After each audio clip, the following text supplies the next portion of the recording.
그러므로 은혜의 보좌 앞에 나아가라.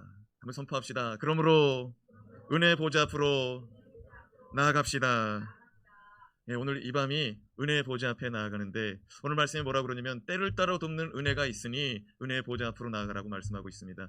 예, 지금 코로나로 인하여 정말 위기 아닌 위기요 또 걱정과 두려움 속에 있는 우리에게 은혜가 필요한 줄로 믿습니다. 오늘 이 밤에 은혜의 보좌 앞에 나아가서 때를 따라 돕는 모든 은혜를 다 받아 누리기를 주님의 이름으로 축원합니다. 예, 지난 시간 우리는 히브리서 기자가 말씀하기를 그러므로 무리바와 마사에서 하나님의 말씀을 신뢰하지 못하고 하나님을 원망하고 불평하며 불순종하였던 이들의 본을 따르지 말고 오직 하나님의 말씀에 순종하여 안식에 들어가라. 이 말씀을 우리가 함께 들었습니다. 히브리서 기자는 우리가 하나님의 말씀을 붙잡을 때 하나님의 말씀은 살아있고 활력있고 좌우의 날선 어떤 검보다도 더 예리하여서 우리의 혼과 영과 관절과 골수까지도 찔러 쪼개며 능력으로 역사하여 주신다 말씀하여 주셨습니다. 하나님의 말씀은 살아있는 줄로 믿습니다. 능력이 있는 줄로 믿습니다. 관절도 골수도 찔러 쪼개며 우리의 영혼과 우리의 마음의 생각까지도 살피시는 말씀인 줄로 믿습니다. 하나님의 말씀은 우리의 마음과 생각과 뜻까지도 판단하시나니 우리가 결산받을 때 모든 것이 모든 만물이 다 벌거벗은 것처럼 드러나게 되는데 하나님 말씀 덕분이다. 우리가 말씀 듣다 보면은 오늘 말씀은 꼭 나에게 주시는 말씀인 것 같다. 이런 깨달음이 있을 때가 있고 그 말씀이 꼭 나를 들여다보고 말하는 것 같이 느껴질 때가 있는데 그것이 하나님의 말씀이 살아있는 능력의 말씀, 우리 마음과 생각과 우리 형편까지도 헤아리고 주시는 말씀인 줄로 믿습니다. 그러므로 마지막 날 다 드러나게 된다. 우리의 마음과 생각까지도 다 드러나게 되니 결산받을 때에 칭찬받을 수 있도록 안식에 들어갈 수 있도록 영원한 천국에 들어갈 수 있도록 말씀에 순종하면서 살라는 말씀이 지난주의 말씀이었습니다. 자, 그럼 우리는 이런 말씀을 또 듣고 나면 이런 생각을 할 수가 있습니다. 과연 우리는 날마다 하나님의 말씀에 순종하여서 하나님 말씀대로 살 수가 있는가? 하나님 말씀에 순종하여 안식에 들어가라고 그랬는데 그럼 안식에 들어가는 사람은 순종하는 사람이라고 말씀하는 건데 나는 그러면 과연 날마다 말씀에 순종하며 살 수 있는가? 여러분, 가능한 일입니까? 불가능한 일입니까? 잘 모르겠어요? 불가능한 일입니다. 불가능한 일이에요. 날마다 하나님의 말씀대로 산다는 것이, 순종하며 산다는 것은 불가능한 일입니다. 예, 하루 이틀 잘 살 수 있죠. 예, 며칠 몇 주 잘 살 수 있죠. 근데 참다 어떻게 돼요? 우리도 폭발하는 수가 있잖아요. 이렇게까지 말씀드리고 있는데 어떤 분이 아니요 목사님 저는 할 수 있어요. 예, 그런 분이 계시면 옆에서 좀 말려주세요. 좀 말려야 돼 이런 사람은 좀. 여러분, 우리는요 아침에 은혜 받고 저녁에 마귀짓 할 수 있는 아주 불완전한 인생이에요. 주님 붙잡아 주지 않으면은요 아침에 섰다가도 저녁에 무너지는 것이 우리고요. 멀리 갈 필요도 없이 오늘 이 시간 예배 시간에 은혜 받고요. 예배 끝나고 축도 끝나고 나가면서 은혜 다 쏟아놓고 다 꺼먹고 가는 수도 있다 이거예요. 그것이 우리의 인생이라는 것이죠. 그렇다면 우리는 히브리서 기자가 말하는 안식의 저 영원한 천국의 일상의 안식 또 창조 때에 하나님께서 허락하신 안식의 축복을 누릴 수 있는가? 히브리서 기자는 우리가 말씀과 믿음이 하나 되어 순종함으로 안식에 들어간다고 계속 말씀하고 있거든요. 정말 가능할까? 히브리서 기자는 오늘 말씀을 통하여 그러므로 항상 우리의 편이 되어주시는 영원한 대제사장 예수 그리스도를 의지하여 날마다 때를 따라 돕는 은혜의 보좌 앞에 나아가라고 말씀하고 있습니다.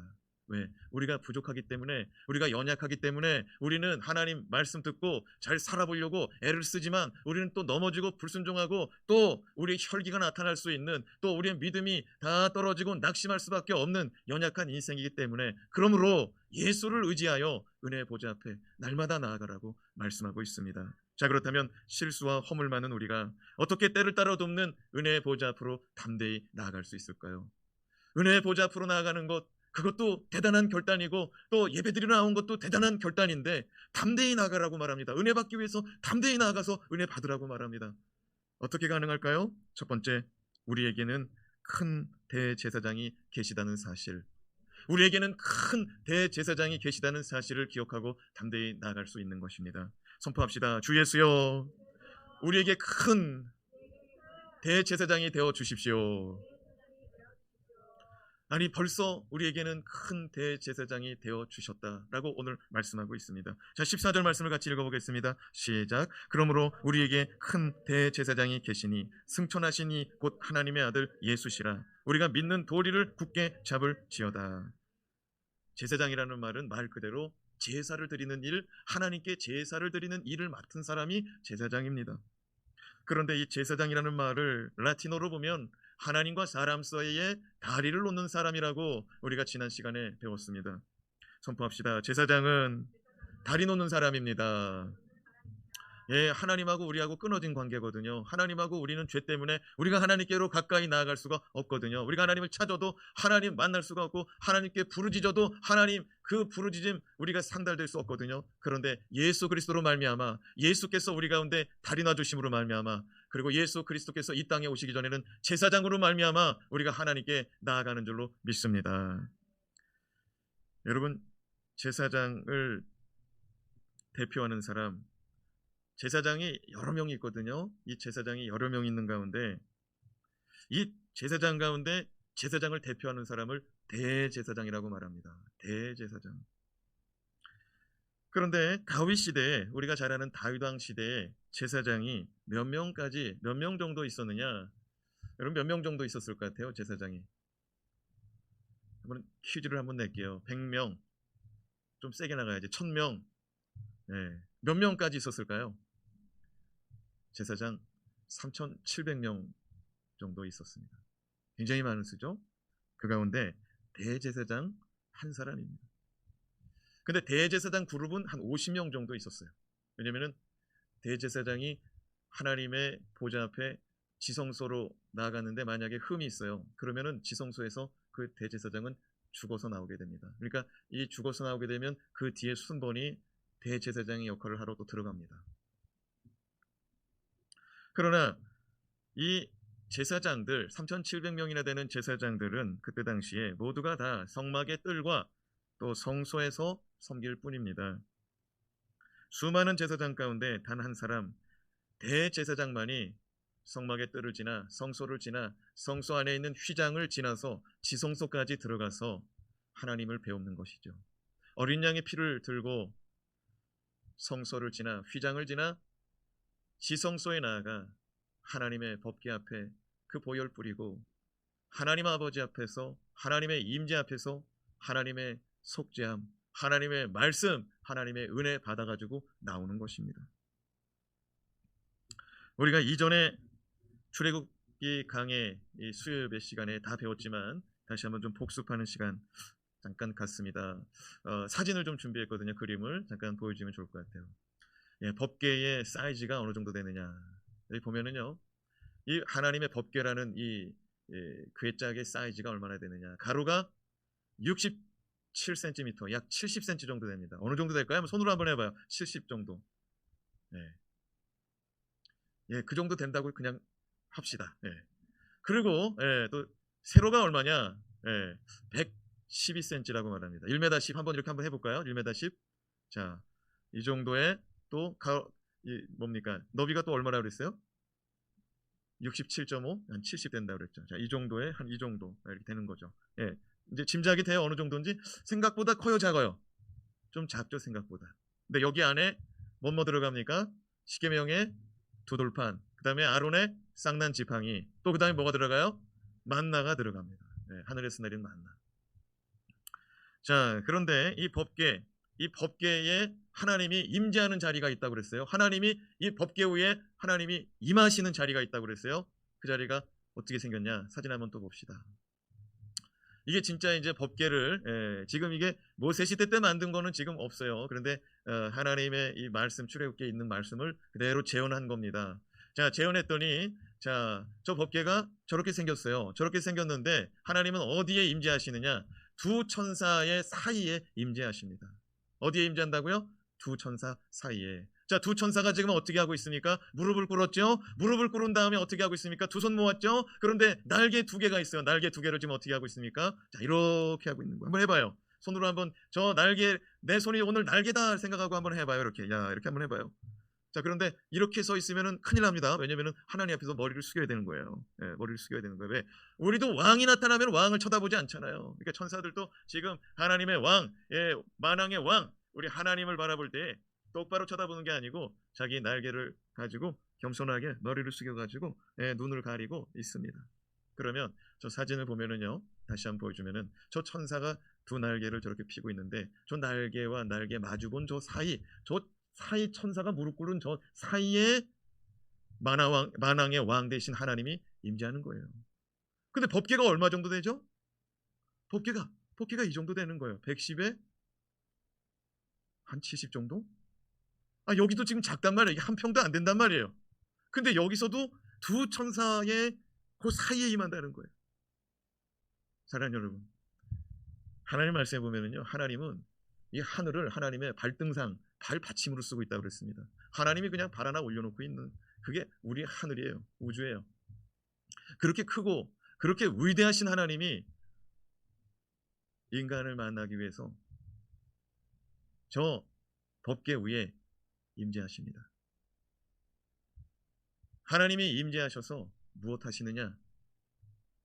1년에 한 번 어린 양의 피를 가지고 들어온 대제사장, 1년에 한 번 이스라엘 백성들의 죄를 짊어지고 어린 양의 피의 속죄함을 받기 위해서 지성소로 나가는 거예요. 그래서 하나님 말씀에 저 법궤에 하나님이 임재하시는 두 천사 사이를 뭐라고 말하느냐? 선포합시다. 속죄소. 죄를 속해주는 자리라 이거예요. 그리고 저 속죄소를 또 뭐라고 말하느냐? 시은 자라고 말합니다. 베풀시의 은혜은 자, 보좌. 그러니까 하나님께서 은혜 베푸시는 보좌라는 거예요. 아, 그런데 하나님의 보좌치고는 좀 너무 작고 또 좀 초라한 것 같아요. 금으로 입히긴 했지만 그래도 의자가 좀 커야죠. 예, 여기서 수원 저기 팔달구로 넘어가다 보면은 지금도 있는지 모르겠어요. 어떤 가구점 옆에 큰 의자가 하나 있어요. 아주 그냥 큰 의자가 서 있어요. 조형물인데 하나님이 그런 의자, 높은 의자에 앉았어도 좀 모자란데 아니 어떻게 이렇게 된 그 괴짝 같은 곳에, 말 그대로 괴짝이죠. 법궤니까 거기에 이렇게 임재하시는가. 또 그 자리를 또 뭐라고도 말하냐면은 시은소라고도 말합니다. 그러니까 베풀시 은혜은 자의 장소라는 거예요. 은혜 베푸는 자리라는 거예요. 사랑하는 여러분, 왜 하나님은 크고 웅장하고 위대한, 그냥 겉보기에도 너무 좋은 그런 의자에 앉지 않으시고 저렇게 두 사람이서 메고 나갈 수가 있는 법궤에 앉으시는가? 사랑하는 여러분, 하나님은 우리가 임마누엘 하기를 원하신 하나님인 줄로 믿습니다. 어디를 가든지 항상 함께, 너희와 함께 가고 싶다는 거예요. 그러니까 이동하기 편리해야 되는 거예요. 어디를 가든지 들고 다니라는 거예요. 어디를 가든지 잊지 말라는 거예요. 왜? 내가 너의 죄를 사하여 주고 내가 너에게 은혜 베풀어 줄 것이니까 나를 데리고 다니라는 거예요. 할렐루야.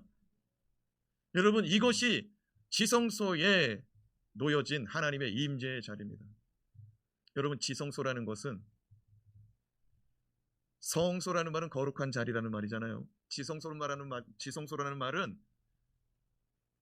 더 거룩한 자리라는 거예요. 여러분, 기도하는 자리도 하나님의 임재의 자리입니다. 성소는요, 분향하는 자리요. 성소는요, 등불을 밝히는 자리요. 성소는 하나님 아버지 앞에서 떡을 올려드리면서 또 제사하는 자리입니다. 떡상과 분향단과 또 등불이 있는 자리. 성소는 빛을 밝히는 자리요. 성토는 하나님 앞에 기도의 향 분향을 올려드리는 자리요. 성소는 하나님께 떡을 만들어서 올려드리는 자리. 근데 그 자리도 거룩한 자리인데 휘장을, 커튼을 지나서 지나가면은 지성소가 나오는데 그 자리는 하나님의 법궤, 속죄소, 시은소, 이런 은혜의 자리가 있다는 거예요. 근데 이 시은소, 속죄소의 자리는 대제사장이 1년에 한 번 들어간다는 거예요. 그러나 우리의 큰 대제사장 되신 예수님은 더 큰 은혜 가지고 나아간다는 거예요. 더 큰 은혜 가지고. 할렐루야. 자, 그러면 성경에서 대제사장은 언제부터 생겼느냐? 여러분, 대제사장은 하나님께서 모세의 형 아론과 아론의 아들들 그리고 아론의 자손들이 대제사장의 직을 맡게 하여 주셨습니다. 그래서 히브리인들은 모세를 가장 위대한 영적인 지도자로 여기고요, 모세 형 아론을 대제사장의 원조로 여기고 아론을 존경하고 사랑합니다. 그런데 14절 말씀해 보니까 14절 말씀을 다시 한번 띄워주면, 그러므로 우리에게는 대제사장이 있는데 어떤 대제사장이래요? 큰 대제사장이래요. 그러니까 히브리인들은 자기 조상 가운데 아론이라는 대제사장이 있어서 상당히 정말 격하게 감사하고 또 이렇게 그것을 사모하고 살았는데, 존경하고 살았는데, 하나님께서 히브리서 저자를 통해서 뭐라고 말하냐면, 너희에게는 그 대제사장 아론보다 더 큰 대제사장이 있다는 거예요. 여러분, 이것이 은혜로 깨달아질 수 있는 내가 오늘 이 시간 임하기를 바랍니다. 자, 14절 말씀을 다시 한번 읽어봐요. 시작. 그러므로 우리에게 큰 대제사장이 계시니 승천하시니 곧 하나님의 아들 예수시라. 자, 우리에게 큰 대제사장이 계시니 그는 누구냐면은 승천하신 분이랍니다. 곧 하나님의 아들이시랍니다. 히브리서 기자는 우리에게 큰 대제사장 되신 예수님은 하나님의 아들로서 이 땅에 오셔서 우리의 죄짐을 짊어지시고 십자가에 달려 죽으시고 사흘 만에 살아나사 제자들과 40일 동안 함께 지나다가 하늘로 승천하셨거든요. 근데 하늘로 승천하시는데 어디로 가셨느냐? 자, 마가복음 16장 19절 말씀 같이 한번 읽어봅시다. 마가복음 16장 19절 띄워봐요. 자, 읽어봐요. 마가복음 16장 19절. 자, 시작. 주 예수께서 말씀을 마치신 후에 하늘로 올려지사 하나님 우편에 앉으시니라. 여러분, 오늘 말씀에 뭐라고 그랬습니까? 우리에게는 큰 대제사장이 계시니, 그러므로 우리에게는 큰 대제사장이 계시니 은혜 보좌 앞에 나가라는 거예요. 근데 큰 대제사장은 어떤 분이냐? 승천하신 분이랍니다. 하늘로 승천하신 분이랍니다. 그런데 그 승천하신 분이 마가복음 16장 9절 말씀에 보니까 뭐라고 말하느냐? 하나님의 보좌 우편에 계시다는 거예요. 하나님의 보좌 우편에 계시다는 거예요. 그러면 만약에 여기가 하나님의 보좌라면, 여기가 하나님이 계시다면 우편이 여기거든요. 예수님이 바로 옆에 여기 앉아 계신 거예요. 사랑하는 여러분, 하나님의 보좌 우편에 앉으셨다는 것은 대제사장이 1년에 한 번 하나님 만나러 들어가는 거거든요. 근데 1년에 한 번 하나님을 만나러 들어가는데 그 대제사장이 흠이 있고 죄가 있으면은 그 죄 문제가 해결되지 않은 가운데 하나님 앞에 나아가면은 그 지성소 가운데서 갑자기 그냥 쓰러져 죽는 거예요. 그래서 대제사장이 들어갈 때 발꿈치에다가 발목에다가 밧줄을 묶고 들어갑니다. 그리고 그 대제사장의 의복 에봇에는 방울이 달려 있어요. 석류 방울이. 그러니까 대제사장이 걸어 들어가면 딸랑딸랑딸랑 소리 나는데, 아니 아무리 시간이 지나도 딸랑딸랑 소리가 안 나요. 그럼 바깥에서 한번 밧줄 한번 당겨보는 거예요. 그런데 안에서 밧줄을 다시 당기는 거예요. 그러면 살았어요, 죽었어요? 여러분은 다 눈 보니까 죽어가지고 아무 안 당겨지는 걸 생각한 것 같아. 예. 그러니까 대제사장이 거기서 밧줄을 한번 당겨주면 대제사장이 살아있구나. 그러면 거기서 지금 하나님의 말씀을 듣던지 하나님이 뭐라고 하는 거 듣고 있던지 아니면 기도를 하고 있던지 그러겠구나. 이제 상상이 되는 거죠. 그런데 중요한 것은 뭐냐? 그 자리에 나아가면 하나님의 은혜를 베풀어주고 이스라엘 백성의 죄를 사하여주는 속죄소요, 은혜의 자리, 쉬운 자요, 쉬운 소인데 그 자리는 1년에 한 번밖에 못 들어간다는 거예요. 근데 우리에게 있는 큰 대제사장은 하나님을 만나는 자리 정도가 아니라 하나님 우편에 계신다는 거예요. 이런 분이 우리의 큰 대제사장이 되어주신다는 거예요. 이런 분이 우리의 제사장이라는 거예요. 모세 시대 때 아론이 첫 대제사장인데 그 당시에 있는 사람들은 아론하고 대제사장을 원조의 대제사장하고 직접 만나가지고 신앙생활을 했다면 우리는 그보다 더 크다 이거예요. 할렐루야. 우리가 믿는 예수는 하나님 우편에 앉아있다 이거예요. 그러므로 우리는 하나님의 보좌 우편에 계신 예수님을 의지하여 담대히 하나님 앞에 나아가라는 거예요. 선포합시다. 주 예수여, 우리가 주님을 의지하여 오늘 또 은혜 받기 원합니다. 어떤 사람이 은혜 받으려고 나왔는데 마음이 찜찜해요. 지난 날에 뭐 죄도 많고 그냥 그게 그냥 막 머릿속에 따라 붙고 그냥 가만히 있다가도 그게 그 죄 때문에 내가 이렇게 잘못되나 벌 받나 이런 생각이 듭니다. 그래서 은혜 받으러 왔다가도 나 은혜 받을 수 있을까? 이런 마음이 드는데 오늘 히브리서 기자가 뭐라고 말합니까? 담대히 나가라는 거예요. 할렐루야. 왜? 우리의 대제사장, 하나님과 우리가 끊어져 있는 가운데 우리의 대제사장이신 예수님이 다리를 놔준다 이거예요. 너 죄 때문에 그렇게 마음이 걸리는구나. 너 나한테 죄를 한번 맡겨봐라. 내가 너의 죄를 위해서 십자가에 달려 죽었다. 나는 지금도 너를 위해서 내가 흘린 피, 나의 십자가에 쏠린 피, 너를 위해서 쏟아줄 수가 있다.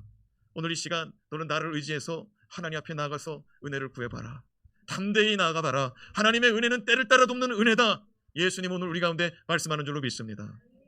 히브리인들은요, 환난과 핍박이 있었습니다. 예수 믿는 것 때문에, 하나님의 아들 예수 믿는 것 때문에 히브리인들은 신앙생활하기 어려웠습니다. 히브리인들은 본래 하나님 믿는 사람들이죠. 유대인들입니다. 그런데 유대인들이 예수 믿는데, 예수 믿는 걸 가지고 유대인들은 싫어했습니다. 왜? 유대인들이 예수님을 십자가에 못 박아 죽였잖아요. 왜 죽였습니까? 예수님이 하나님 행사한다는 거예요. 예수님이 하나님의 아들이라고 신성 모독을 한다는 거예요. 자기가 죄 용서함을 선포했다는 거예요. 자기가 하나님이라고 말한다는 거예요. 유대인들은 예수를 이단자라고 여겼습니다. 히브리인들은 그 예수 그리스도를 믿는 것에 대해서 배교한 사람들이라고 말했습니다.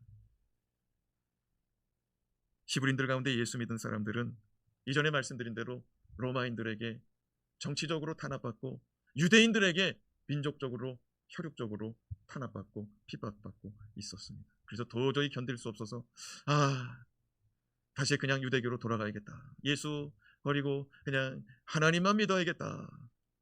오늘 히브리서 기자가 말합니다. 우리에게는 그보다 더 큰 대제사장이 계시다는 거예요. 우리에게 있는 대제사장은 예수 그리스도인데, 예수 그리스도는 우리를 위해서 지금도 하나님의 보좌 옆에서 기도해 주시고, 하나님의 보좌 옆에서 우리와 하나님 사이를 연결해 주려고, 중개자 되어 주려고, 중보자 되어 주려고 애를 쓰고 있는데 왜 예수 그리스도를 버리냐는 거예요. 예수 그리스도를 믿는 믿음의 도리를 단단히 붙잡으라고 말씀하고 있으니 오늘 이 밤에 우리도 예수 붙잡고 은혜 받읍시다. 둘째로, 우리의 연약함과 우리의 사정을 잘 아시니 담대히 나아가라고 말합니다. 우리는 모르는 사람 붙들고 내 형편과 사정을 말할 때 아주 어디서부터 어디까지 얘기해야 될지 몰라요. 우리가 이제 목장교회가 오픈하면은 우리가 늘 알고 지내는 사람과 같은 그룹이 될 수도 있습니다. 그런데 그냥 교회에서 인사는 했지만은 잘 모르는 분도 만날 수가 있죠. 그러면은 뭘 좀 나누라고 그러면은 어디서부터 나눠야 되나? 그리고 나눠도 한 달 나누고 두 달 나누고 1년을 나눴지만은 그래도 속 있는 소리 다 오픈하지 않고 그냥 적당히 얘기하는 수가 있죠. 그러나 우리의 중보자 되시고 우리를 위해서 기도해 주시는 큰 대제사장 되신 예수님은 우리의 겉사정과 우리의 속사정 다 아시는 줄로 믿습니다. 다 아시는 거예요. 자, 15절 말씀을 같이 한번 읽어봐요. 시작. 우리에게 있는 대제사장은 우리의 연약함을 동정하지 못하실 리가 아니요, 모든 일에 우리와 똑같이 시험을 받으신 이로되 죄는 없으시니라. 한 번 더 읽어봅시다. 우리에게 있는 대제사장은, 같이 한번 읽어봐요. 시작. 우리에게 있는 대제사장은 우리의 연약함을 동정하지 못하실 리가 아니요. 히브리서 기자는 우리에게 항상 곁에 계신 대제사장 예수 그리스도는 우리와 똑같은 인간의 몸을 입으시고 이 땅에 오시어 우리와 똑같은 환경에서, 아니 더 정확히 얘기하면 우리보다 못한 환경에서, 우리는 리모컨만 딱 누르면은요 선풍기 돌아가죠, 에어컨 나오죠. 우리는요 자동차 키 들고 나가면은요 자동차 타고 뭐 그냥 여기서 부산도 가고 목포도 가고 그냥 동해바다도 가고 다 갑니다. 근데 예수님은 걸어 다니셨죠. 잘해야 낙이 타셨죠. 예수님은 우리보다 거의 못한 환경에 사셨습니다. 이 땅에 태어날 때 어떻게 태어나셨습니까? 짐승의 마구간에서 태어났습니다.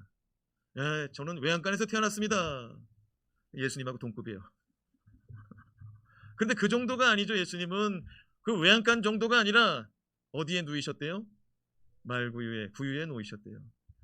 말구유가 고상한 표현이지, 말밥통이에요. 말밥통. 어떻게 아기를 말밥통에다 올려놔요? 예수님은 방을 구하지 못해가지고, 산파가 있는 방을 구하지 못해가지고 외양간에서 그렇게 태어나셨습니다. 어떻게 보면은 사람이 태어날 수 있는 자리 중에 가장 낮은 자리 중에 하나가 아닌가 싶어요. 요즘 아이들은 하나 둘 낳더라고요. 하나 둘 낳다 보니까 가능하면 가장 좋은 거 해주려고 그러더라고요. 왜? 하나밖에 없으니까.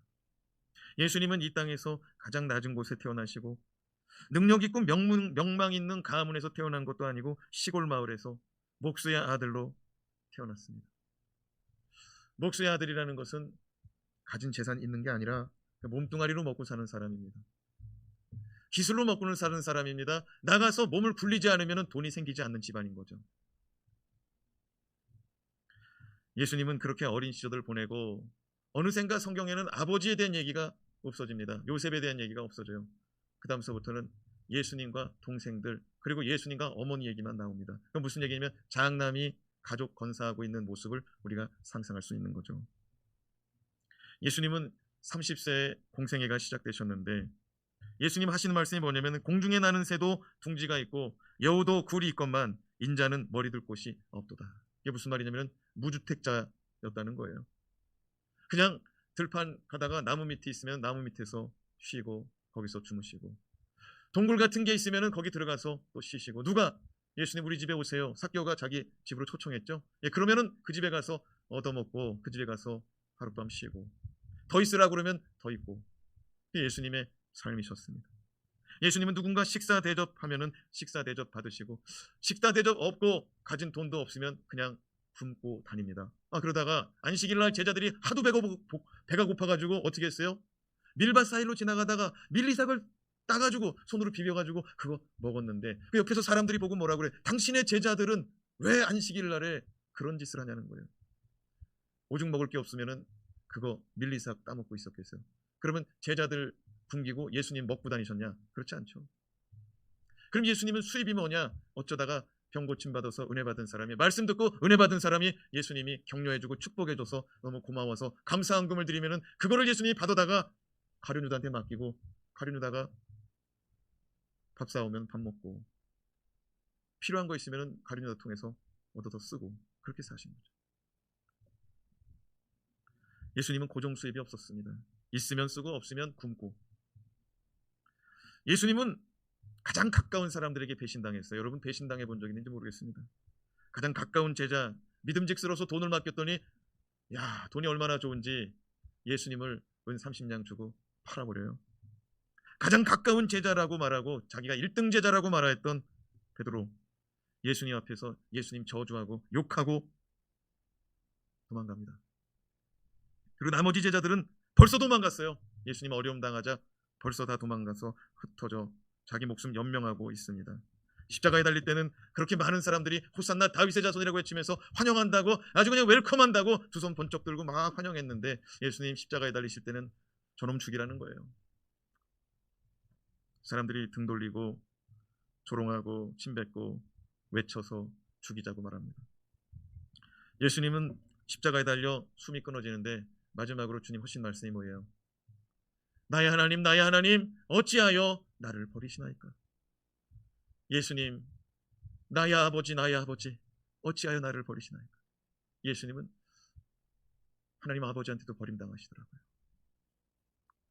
여러분 예수님께서 우리가 이 땅에 살아갈 때 어떤 사람 돈이 없어가지고 돈이 필요한데 돈이 없어가지고 하나님께 기도해요. 예수님께 기도해요. 예수님이 그 돈 없는 사정을 이해하실까요? 못하실까요? 이해하시죠. 나는 부요한 자니 내가 채워주겠다. 이것이 주님의 마음인 줄로 믿습니다. 우리 주님은요 아픈 걸 못 보시더라고요.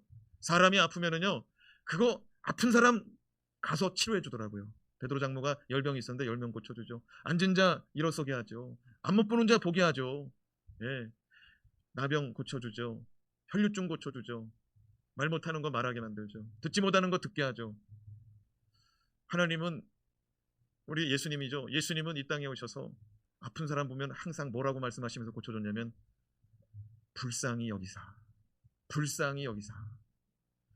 하나님은요 아픈 사람 보면 먼저 마음이 아픈 분이시고요. 그래서 하나님 뭐라고 말해요? 나는 너희를 치료하는 여호와 라파 치료의 하나님이다. 근데 예수님이 이 땅에 오셔서 하나님 아버지랑 똑같은 마음 가지고 아픈 사람 보면은 가서 고쳐주려고 하더라고요. 그리고 고쳐주셨어요. 할렐루야. 그러니까 누가 아파가지고 예수님 제 여기가 아파요. 예수님 제 자식이 아파요. 예수님 우리 어머니가 아파요. 그러면 예수님은 우리가 기도하는 그 심정, 그 아픈 사람 심정 다 헤아리지 못할 일이 없다 이거예요. 할렐루야. 히브리서 기자는 예수님은 모든 일에 우리와 똑같이 시험도 받으신 분이다 라고 말씀합니다. 우리의 연약함, 우리의 사정, 우리가 시험 들고 넘어지고 우리가 믿음 없어가지고 세상 죄, 세상 유혹에 빠져가지고 실수하고 넘어지는 거 그것도 주님은 다 이해하신다는 거예요. 근데 우리는 하나님 앞에 나오면은 그것들 때문에 껄끄러워요. 근데 우리 주님 뭐라고 말씀하시느냐? 내가 너의 죄를 위해서 십자가에 달려 죽었다 이거예요. 지금도 너의 죄를 내가 사해줄 의향이 있다는 거예요. 우리 주님 뭐라고 말씀하느냐? 회개하라, 회개하라. 천국이 가까웠느니라. 죄사함 받기 원하는 자마다 회개하면 되는 거예요. 자백하면 되는 거예요. 씻는보다 더 이게 씻어주는 분이 우리 주 예수 그리스도이신 줄로 믿습니다. 다시 한번 말씀 읽어볼까요? 15절 말씀 같이 한번 읽어봐요. 시작. 우리에게 있는 대제사장은 우리의 연약함을 동정하지 못하실 리가 아니요. 같이 느끼지 못하실 그런 분이 아니라는 거예요. 같이 느낀다 이거예요. 자, 그 다음에 또 마지막 또 읽어봐요. 자, 모든 일에 시작. 모든 일에 우리와 똑같이 시험을 받으신 이로되 죄는 없으시니라. 여러분, 우리 주님은 우리와 똑같이 시험 받았다는 거예요. 우리와 똑같이. 예수님도 먹고 싶은 욕구가 있고, 또 예수님도 인간이니까 정욕이 있었습니다. 근데 예수님 정욕도 끊고 또 먹고 싶은 것도 끊고 며칠을 기도하셨어요? 40일을 기도하셨죠. 우리와 똑같이 배고픔도 겪으시고 정욕도 일어나 보셨고, 그런데 그 모든 것들 가운데 죄가 없었다 이거예요. 여러분, 예수님은 말씀대로 살 수 있는 것을 우리 가운데 몸소 보여주시면서 너희가 넘어졌지만 나를 붙들고 나를 바라보고 다시 일어나 보라는 거예요. 세상 사람 우리가 의지해 봅니다. 비즈니스 파트너 의지해 봅니다. 선배 의지해 봅니다. 후배 의지해 봅니다. 친구 의지해 봅니다. 배우자 의지해 봅니다. 부모도 한번 의지해 봅니다. 그런데 그게 다 채워지지 않더라고요. 그게 다 채워지지 않더라고요. 언젠가는 부모도 나한테 서운하게 할 수가 있고요. 언젠가는 자식도 나한테 서운하게 할 수가 있고, 언젠가는 내 동료가, 내 친구가, 내 선배가, 내 후배가 내 믿음을 흔들어 버릴 때가 있더라고요. 아, 저 사람 저런 사람이었구나. 근데 여러분, 우리 주님은 그런 분이 아니니 한번 믿어보라는 거예요. 우리 주님은 변함이 없는 분이라는 거예요. 요즘 여러분들 텔레비 키면은 누가 뭐 대선주자로 적합하다, 누가 대전주자로 적합하다 막 그런 소리 하거든요. 여러분, 누구를 뽑아놔도 실망이 있어요. 왜? 사람이니까. 우리의 의지할 대상, 우리의 신뢰할 대상은 오직 여호와 한 분, 오직 예수 그리스도. 우리 편이 되어주시고 우리를 위해서 기도하시고 우리를 위해서 죄사함의 은혜를 지금도 1년에 한 번 정도가 아니라 주님 앞에 나오기만 하면, 주님 의지하고 주님의 이름 부르기만 하면 누구든지 주의 이름을 부르는 자는 구원을 얻으리라. 주님은 지금도 언제든지 나를 찾으면 은혜가 있다 이거예요. 할렐루야. 사랑하는 여러분, 이런 분이 우리를 하나님 앞으로 다리 놔주시고, 이런 분이 하나님의 보좌 곁에서 우리를 위해서 기도, 우리를 위해서 중보, 우리를 위해서 간구하고 있으니 하나님 은혜를 사모하는 자마다 예수님 붙잡고 나가야 될 줄로 믿습니다. 마지막으로 우리를 긍휼히 여기시니 담대히 나아갈 수가 있는 것입니다. 우리를 긍휼히 여기시니 담대히 나아간다. 선포합시다. 주 예수여, 우리를 긍휼히 여기시니 감사합니다. 여러분, 주님이 우리를 긍휼히 여기신다는 건 불쌍히 여긴다는 거예요. 불쌍히 여기시니 그냥 우리가 살아있는 거예요. 우리가 언제 신앙생활하는데 맨날 잘할 수가 있습니까? 맨날 이쁜 짓만 할 수가 있습니까? 때로는 왜 그러지? 왜 저러지? 이런 게 우리 모습에 있단 말이에요. 근데 주님이 우리를 불쌍히 여기시니까 그런 때 눈 살짝 감아주시고, 그런 때 주님께서 보혈의 피로 덮어주시고, 주님께서 못 본 척 못 들은 척 하시고 참아주시니까 이만큼 온 줄로 믿습니다. 16절 말씀을 같이 읽습니다. 그러므로 우리는 긍휼하심을 받고 때를 따라 돕는 은혜를 얻기 위하여 은혜의 보좌 앞에 담대히 나아갈 것이니라. 우리가 세상의 유혹과 시험에 넘어져 범죄했을지라도 두렵고 떨림으로 주님께 나아가 회개한다면, 자백한다면 주님은 우리를 긍휼히 여기실 줄로 믿습니다. 오히려 주님은 기뻐하죠. 돌아온 탕자, 집 나간 탕자, 나가가지고 흥청망청 쓰고 기생 끌어안고 살다가 아버지 재산 다 탕진하고 돌아온 탕자, 탕진하고 돌아왔다고 해서 탕자예요. 아버지 집에 돌아가면 먹을 거 얻어먹을 수 있는데, 아버지 집에 돌아가면은 아버지가 날 걷어주실까, 이렇게 죄 많고 아버지 속색이고 아버지 재산 다 가져다가 돈 다 썼는데 아버지가 뭐라고 하실까, 이런 생각 저런 생각 많이 하고 탕자가 돌아옵니다. 그런데 집이 저 멀리 보이는데 아버지는 벌써 나를 알아보고 있는 거예요. 아버지가 나간 자식 돌아오기만을 밤새 기다리고 있는 거예요. 예수님은 우리가 주님 앞에 돌아오기만 하면 다 용서하시는 줄로 믿습니다. 돌아오기만 하라는 거예요. 그리고 나를 의지하여서 하나님 보좌 앞에 나가라는 거예요. 왜? 대제사장이 이스라엘 백성의 죄를 가지고 죄의 문제를 가지고 1년에 한 번 들어가서 이스라엘 백성 전체의 죄를 다 깨끗하게 사하여 주고 나면, 예를 들면은 지난 주일 예배 드리고 은혜 많이 받고 성령 충만해 가지고 오늘까지 정말 성령 충만하게 지낸 분이 여기 혹시 계시다면 아멘. 큰일 났네. 어떻게 예배를 드렸길래 아니 그렇게 하나님 앞에서 은혜롭게 사는 분이 있는가 하면은, 어떤 사람은 벌써 지금 월화수 3일째인데 중간에 혈기 부렸지, 뭐 그냥 있는 말 없는 말 다 나갔지, 또 하나님 보시기에 진짜 이거는 하면 안 되는 건데 이런 죄를 범했어요. 자, 이런 사람은 어떻게 해야 돼요? 얼른 주님 앞에서 죄를 고백하고 회개해야 될 줄로 믿습니다. 근데 이스라엘 백성도 똑같았어요. 1년에 한 번 이스라엘 전체가 다 재용서 받았어요. 근데 아무개 집사가 그렇게 그냥 1월 1일 날에 그냥 예를 드는 거예요. 12월 31일 날 송병신 예배 때 그냥 다 용서받고 1월 1일 새 출발했는데 1월 1일 첫날부터 죄를 범했어요. 그러면 1월 2일 날 어린 양 하나 데려다가 속죄 제사를 드려야 돼요. 또 아무개 집사가 또 1월 5일 날에 또 죄를 범했어요. 그럼 1월 6일 날에 어린 양 하나 데려다가 내가 이런 죄를 졌습니다. 저의 죄 좀 용서해 주십시오. 이게 제사장의 역할이었단 말이에요. 예수님 뭐라고 말씀하시느냐? 나는 큰 대제사장이라는 거예요. 나는 하나님 옆에 항상 있다는 거예요. 나를 찾으면은 하나님의 죄사함의 은혜를 내가 항상 제사장으로서 선포해주고 제사 드려주고 발이 놔주겠다는 거예요. 할렐루야. 우리 주님은요, 우리를 불쌍히 여기시는 분입니다.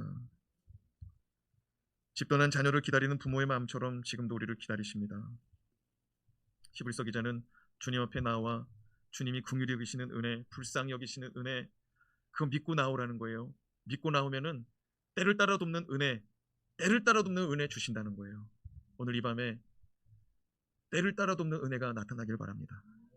봄철의 때, 여름철의 때, 가을철의 때, 겨울철의 때, 아이들이 뱃속에 들어서는 때, 또 출산하는 때, 걸음마에서 일어나는 때, 걸어당기는 때, 학교 들어가는 때, 학교 졸업하고 또다시 또 상급학교 들어가는 때, 졸업해가지고 직장 들어가는 때, 결혼하는 때, 모든 때마다 은혜가 필요한 줄로 믿습니다.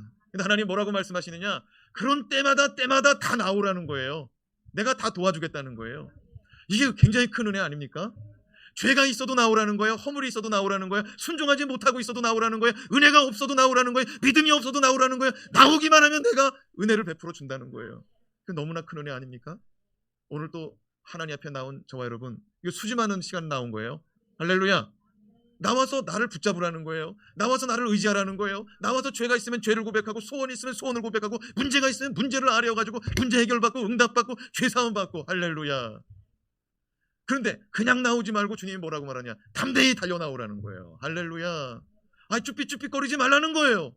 담대히 나오라는 거예요. 할렐루야. 오늘 은혜 받으려고 담대히 나오셨어요?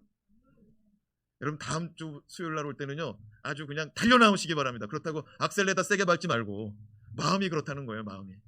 은혜 받으러 가야겠다. 오늘 하나님이 그냥 때를 따라 돕는 은혜를 놔주고 있으니 그냥 나와서 기도하기만 하면 준다고 하시고 무슨 일이든지 해결해 준다고 하시니 그 은혜 받으러 나와야겠다. 할렐루야. 다시 한번 말씀 읽어요. 마지막으로 이 말씀 읽고 마쳐요. 15절 시작. 그러므로 우리는 긍휼하심을 받고 때를 따라 돕는 은혜를 얻기 위하여 은혜의 보좌 앞에 담대히 나아갈 것이니라. 아멘. 오늘 이 밤에 하나님은 우리에게 은혜 주시려고 하나님의 보좌 우편에 앉아 있으면서, 하나님 아버지, 저 김 집사가 지금 기도하는 거 들었죠? 저것 좀 들어주세요. 저 김 집사가 예수의 이름으로, 내 이름으로 기도하고 있습니다. 여러분 요한복음 15장 16장에 보면 너희가 내 이름으로 무엇이든지 구하면 이루어 주리라 약속하고 있습니다. 선포합시다. 예수의 이름으로 무엇이든지 구하면 이루어 주리라. 주님이 약속하셨습니다.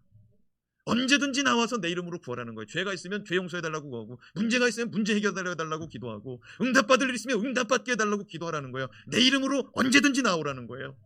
오늘 이 밤에 그러므로 우리는 은혜의 보좌 앞에 담대히 달려나아가 은혜 받는 시간 가집시다. 기도하겠습니다.